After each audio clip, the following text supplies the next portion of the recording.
Hello everyone, this is going to be a bit of a test. I plan on doing a series either on this channel or another channel that is based on what ifs for a large amount of different series. This specific one that I'm going to use as a test run is a story I wrote about what if the Dragon Balls could not revive and how I think that kind of timeline would play out. So far, I think these will just be videos I make every once in a while on the weekends when I have nothing actually scheduled. And based on your votes so far, you guys would like it to be on this channel. So, that's what I'm going to do. So as you can see on the thumbnail, this is about what if the Dragon Balls could not revive. And I'm starting this timeline off up with the death of Bora, where I think Upa would train to be as strong as his father, as the entirety of the tribe relies on Bora to be its protector, but with him dead, I think, and with Bora being dead and no way to revive him, I honestly think that Upa would train to take that place. I think they would still use the wish on the Dragon Balls just because they can, and I don't think Goku would have any other use for it. And I think they'd bring Bora back for a day just so that he can talk to Upa one last time and, have a good familial connection. I think it'd be a really cute episode if it ever did happen. And I think this would cause. But in the end, I still think that Upa would train with Yamcha and Krillin during the 3-year time skip. And I calculated out Upa's power from a power level calc site, having him at around the average power level of a normal person, being around 2 to 5. So with the 3-year training time skip, I gave him the same multipliers I gave Yamcha and Krillin, which is their canon multiplier. I did the math for it, and it reaches to the power levels being Krillin with a power level of 216, Yamcha with a power level of 150, and Upa with a power level of 50. I came to this based on having a slight increase for Upa being there to train with them, as well as the base power multiplier that I gave to Upa based on the amount of power that Yamcha and Krillin gained training together for the 3-year time skip. So, as for the 22nd World Tournament, I think Yamcha would still get beaten by Tien. I don't think with the power level he got, he'd still be able to win. He's powerful, immensely so, but I still don't think he quite would have that edge that he needs. His skill very clearly almost carried him through the entire fight in the original series, but I don't think that it would carry him as far as it would need to. So he'd still get beaten, he'd still have his leg broken, and all of that. I'm pretty sure the Manwolf versus Jackie Chun fight would be pretty much the same as the original, but Krillin would destroy Chaozu. Not even in a comparison. Krillin was already more powerful than Chaozu in the original story, but with the power amp he gets from training with 2 partners instead of just one, it is just a wash. Completely a wash. After that is where I think Goku would fight Upa, and Goku would very easily win, but I still think he'd be pretty impressed with how much Upa has grown. Now, for the Jackie Chun versus Tien fight, I think it would go mostly as normal, but with Tien only a little more tired out from Yamcha being so much more powerful. And after that, it is Goku versus Krillin, but it is a far closer fight than in the original. With, honestly, I think Krillin just barely winning, because we all know Goku is far more skilled than Krillin, even during this point in the show, but he's also weaker because of not having trained with his friends. So I think it would be a very, very, very close fight, even closer than the original was, with Krillin just barely pulling out the dub. After that, I think that Goku would have a bit of a revelation, something he never did in the original timeline. As we see across most of the series, Goku for the most part trains on his own, but I think seeing how powerful his friends have grown from training together, you kind of learn that stereotypical shonen power of friendship. Then would be the Tien fight, and this is where Krillin fights Tien. And he'll lose just like Goku did in the original, almost exactly, because despite Krillin being more powerful than Tien in this timeline, and more powerful than Goku, I think he'd be very tired out from the Goku fight. So he would lose a lot like Tien did, as Tien didn't have nearly as strenuous a fight as Krillin and Goku just did. And after that, I think Goku would go to get his Dragon Ball, as Krillin is the one more injured from the Tien fight, and he would be the one getting attacked by Tambourine. But I don't think Tambourine would be able to kill him, as even with being injured, Goku's base power level at the beginning of the King Piccolo saga isn't nearly as weak as Tambourine is. Because Tambourine surprise attacked Krillin, but they had roughly equal power levels when you look at the actual guidebooks. But Goku doesn't, and even with injured, I think he'd stand a hell of a lot better chance than Krillin did. I think after that, Krillin, Tien, and Yamcha would arrive with Upa and Roshi. Roshi would still have the same revelation as in canon, that it's like, oh, it's King Piccolo and everything, but they'd find out that Goku was alive, and they would all retreat to Kame House with Goku and Yamcha staying there for the majority of the story. I think Yajirobe would still kill and eat Symbol with Piccolo, and I don't think that Krillin would be as maddened with revenge to chase after Tambourine like Goku was. So I think after Yajirobe kills and eats Symbol, that Piccolo would go after him and just brutally kill him. Then I think when it comes to the fight against Piccolo, that Upa would stay at Kame House with Yamcha and Goku, as firstly, he's not strong enough for the fight. And I think that Krillin, Tien, and Chaozu would try to fight Piccolo a lot like Goku did in the original, and actually almost win, as the powers of Krillin in this timeline are actually really close to old King Piccolo pre his power boost. So I think Kami would actually be the one to have to call them off and say they have to use the Mafuba to beat King Piccolo, as I think Krillin and Tien combined are just barely enough to beat King Piccolo. I think, honestly, in the original series, Goku and Tien could have beaten King Piccolo if they worked together, back when King Piccolo didn't have the Dragon Balls yet. But I think that after that fight, Roshi would still not think that he had enough time to waste. I don't know if he'd actually train Tien, because they have Piccolo on the ropes with them already, and I think Roshi would decide to seal Piccolo right then and there. But as you all know, when Mafuba uses the sealing technique, he dies.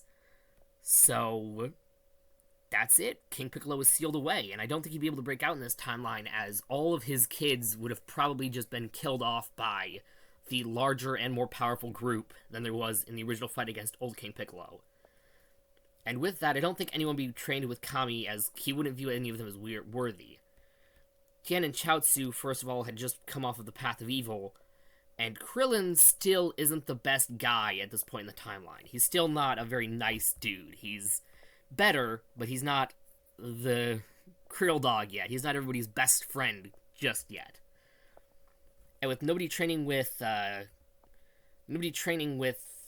Kami, I think Tien and Chaozu would kind of try and stay at the Turtle School to train with Goku and Krillin to help learn a lot of the techniques that Roshi had. And I think Krillin would try and, Krillin and Yamcha and Goku being the last members of the Turtle School would try and keep it going, but I think Yamcha would still go out with Bulma as often as he can, only coming by to train so that he can protect Bulma from any future threats. Now, as for the time skip up until the 23rd tournament, I think that Goku, with having trained with his friends in this timeline, would be more powerful than the original.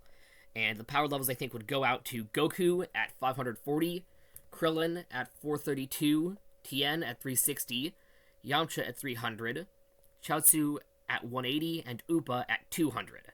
I got these powers based off of essentially similar math to the last equation. So when the tournament gets by, nobody's surprised at Goku's heights, because they've all spent time together doing the same things that they should have done in the original story. So the Mercenary Tao fight versus Tien is an absolute ass-whooping, the likes of which we've never seen in this show. It is, in this timeline, would be exponentially worse than even the original, because Tien is almost twice as powerful as his canon self at this point in time. So that's going to be just insane. I think Chi-Chi would still get into the tournament, but just barely, because almost all of the characters on the Z Fighters team would qualify. I'm pretty sure even Yamcha would qualify if he actively chose to participate, which I actually have him do in this timeline still. I think he'd be even more motivated in this timeline to train than he was in the canon timeline, because death is permanent. Roshi's gone forever, and it very easily could have been him had things gone the wrong way. So after the Goku and Chi-Chi fight, I think Appa would fight Krillin instead of Piccolo, with, Piccolo Jr. not existing. So Appa takes the place of Piccolo Jr. in the tournament. Krillin wins. He's proud of how Appa has grown, and I think that Krillin and Appa would be very close friends in this timeline just because of how often that... I'm pretty sure they'd be the two people staying at Turtle House. I think it'd be very, very good relationship between the two. I think Hiro would be here as well, which is the guy who's possessed by Kami. But I think he'd only be here to test the worthiness of Goku and the other characters, as he hasn't trained any of them in this timeline, leading to kind of a completely different situation. So I think this is where Hiro and Yamcha would fight, but I actually think Yamcha would win, because Yamcha's power and skill in this timeline is far higher than it was in the original, as in the original, he had almost given up his training at this point for the sake of being with Bulma. But I think with the realization that the Dragon Balls can't save you, that Yamcha will be far more willing and care far more about training so they can protect Bulma. I think after that, Kami would really want to train them, but I don't think he'd say anything until after the tournament. The Goku and Tien fight would happen as in canon. Yamcha and Krillin would have a fight. Then, eventually, I think it'd be the final round with Goku versus Krillin, and Goku would win the tournament. I think that Goku would still marry Chi-Chi, and I don't think he'd actually train with Kami in this timeline at all, because he's going to marry Chi-Chi, and he denied becoming Kami after having trained with Kami before, but I don't think he'd take the training in this timeline. Even with the knowledge that death is permanent, he's far stronger in this timeline, and I don't think a lot of the other team members would either. I think Yamcha would want to stay purely for the sake of defending Bulma and, keeping his relationship with her alive, as he's far more worried about that in this timeline than he ever would have been before. And I think that Krillin and Appa would stay on Earth as well, because Krillin would want to stay at Kami House to honor Roshi and help Turtle around the house, just, being a general good student. And I think Appa would become the leader of his tribe, just like his father was. So I'm pretty sure the only people that would train with Kami would be Tien and Chaozu, because they're really the only Z fighters that don't have an earthly obligation. So I think by the time of Raditz, their power levels, based on my calculations from the first and second, would be Tien at 1080, Chaozu at 450, Goku at 648, Appa at 500, Yamcha at 450, and Krillin at 846. And this is just based off of Tien and Chaozu getting a slightly weaker multiplier than what Goku did when he went to train at Kami's Lookout in the original Dragon Ball. After that, I think that the reunion would happen, but this time it'd be Krillin organizing it just to get all the gang back together to see how they've all been doing. And I think Raditz would see his Scouter and think it's just malfunctioning, because he sees so many immensely high power levels all in one place. So he would go to Kami House, as there's no distraction with Piccolo in this timeline, and he would see Goku, Gohan, Krillin, Appa, Tien, Chaozu, and Bulma all just at the house. And he is far more cautious, because he sees their power. And while he thinks his Scout is malfunctioning, I still think he'd be rather patient, as he is, as much as I love him, he's a coward in the original series. He would absolutely do anything he can to stay alive, and I think he'd be weary of it, even if he doesn't fully believe that that's their power. He would ask Goku to help him and his allies kill Frieza and leave the planet, and I think Goku would actually be very much willing to, except for the fact that he has Gohan and Chi-Chi. So I think he'd ask Raditz to stay on Earth and train with them. And with Raditz being how terrified at how powerful they all are, I think he would actually stay and train. Of course, Vegeta and Nappa would hear this and be a little annoyed, but after a few months, I'm pretty sure Raditz would just be on the side of the Z Fighters. Sure, Vegeta and Nappa might join them as well, or they might think they're traitors, But I think that Raditz, at this point in time, would just tell the Z Fighters that the Saiyans are coming. And tell them the distinct possibility that they might view him as a traitor. I think Gohan would train with Kami and Chi-Chi while the others train together on the lookout as well. But the group would be a whole lot more powerful. So now for the next calculations. I think that Raditz would have a power level of 22,500, Goku at 9,720, Tien at 8,640, Krillin at 7,614, Upa at 4,250, Yamcha at 3,825, Chaozu at 1,800, Gohan at 1,500, and Chi-Chi at 520. And that's where I'm going to end off this first episode. I might honestly post these episodes all in bulk, but I don't know.